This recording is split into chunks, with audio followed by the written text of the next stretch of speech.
Le back-to-back n'aura pas lieu. L'Espagne s'impose 1-0 après prolongation grâce à un but de Ferran Torres et Lionel Messi qui ne remportera pas une deuxième Coupe du Monde pour terminer sa carrière. Dans un match presque à sens unique. On analyse tout ça dans cette vidéo et on est parti pour l'analyse. Alors, on a assisté à une finale presque à sens unique. Presque une finale à sens unique. Parce que cette équipe d'Espagne a vraiment dominé cette équipe d'Argentine. Du bout en bout. Du début jusqu'à la fin. Du début du match jusqu'à dans la prolongation. Je peux même dire presque tout le match. Parce que cette équipe d'Argentine n'a vraiment pas proposé grand chose. Elle était vraiment face à une équipe collectivement très rodée. Elle était face à une équipe d'Espagne collectivement très rodée. Une équipe qui démontrait son football de A à Z. Mais l'Argentine n'avait pas assez de répondants en face. En première mi-temps, 0 tir tenté pour l'Argentine.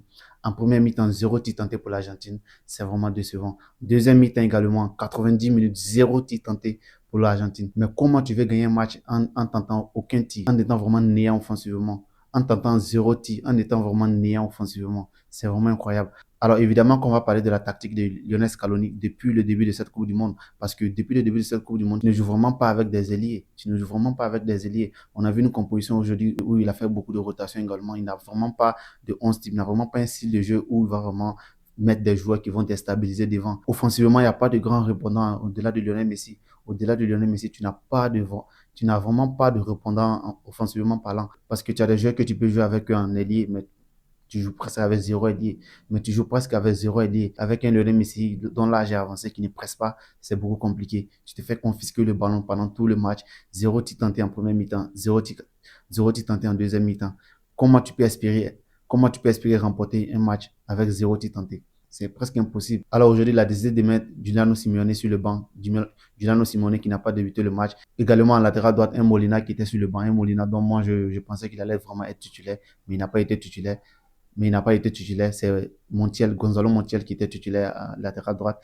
Ce match fut vraiment compliqué pour l'Argentine. L'Argentine n'a même pas hésité. Félicitations à cette équipe d'Espagne qui est vraiment extraordinaire. Cette équipe d'Espagne collectivement qui est vraiment rodée. C'est vraiment la définition d'une équipe collective. C'est incroyable. Elle a vraiment mérité sa victoire. Même si personnellement, j'aurais voulu que Lionel Messi termine sa carrière sur une deuxième Coupe du Monde remportée. Mais malheureusement, l'Espagne a été très forte. L'Espagne était vraiment très forte. Lionel Messi de passage qui a disputé sa troisième finale à égalité avec Cafu.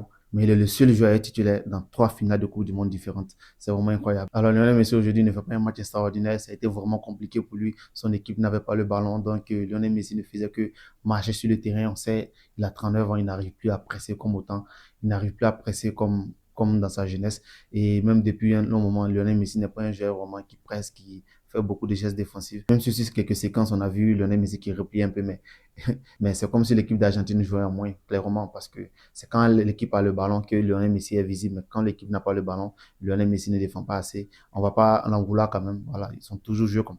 Mais on va pas l'en vouloir quand même. L'équipe d'Argentine a toujours joué comme ça jusqu'à arriver en finale. Arriver en finale, c'est vraiment monstrueux. Et il a été clairement le meilleur joueur argentin. Aujourd'hui, ça a été compliqué pour lui. Donc, globalement, ça a été très difficile pour cette équipe d'Argentine. Félicitations à l'Espagne qui remporte sa deuxième Coupe du Monde dans l'histoire, après celle de 2010, avec une jeunesse vraiment incroyable.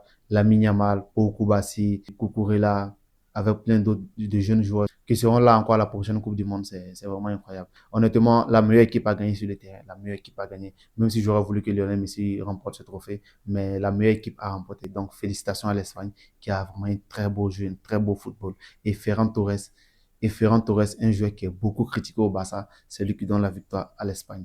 Incroyable. C'est vraiment incroyable. Ferran Torres qui aura été un très bon super sub dans cette Coupe du Monde. Il aura donné la passe décisive à Merino contre le Portugal. Aujourd'hui, il est décisif en marquant ce but. Vraiment incroyable. Luis de la Fuente, qui est vraiment un sélectionné incroyable. Euro, Coupe du Monde, c'est vraiment incroyable. On espère qu'en 2028, ils ne feront pas encore l'Euro pour confirmer leur statut de 2008, 2010 et 2012. C'est vraiment incroyable. Félicitations à l'Espagne. Un peu déçu pour Lionel Messi. J'aurais voulu qu'il prenne cette deuxième Coupe du Monde pour terminer sa carrière. Mais malheureusement, il était face à une équipe qui était très forte collectivement et l'Espagne qui remporte ce trophée. Très bien mérité pour l'Espagne. On a assisté vraiment une très belle Coupe du Monde. Alors, merci à tous dans cette campagne de Coupe du Monde. Vous avez été nombreux à regarder la vidéo, à vous abonner. Si vous qui regardez la vidéo, si vous n'êtes pas encore abonné, n'hésitez pas à vous abonner. Il y a beaucoup de surprises qui arrivent sur cette chaîne. C'est une nouvelle chaîne, très petite chaîne, donc n'hésitez pas à vous abonner pour faire partie de l'aventure. Je compte vraiment vous produire de très belles vidéos à l'avenir, donc n'hésitez pas à vous abonner si ce n'est pas encore fait. Et c'était tout pour l'analyse, les gars, on ne sera pas très long. Félicitations à l'Espagne, une équipe très forte qui a vraiment mérité son trophée, incroyable. Et d'ici là, on se dit à bientôt pour une nouvelle vidéo, les gars. C'était Jack. Ciao.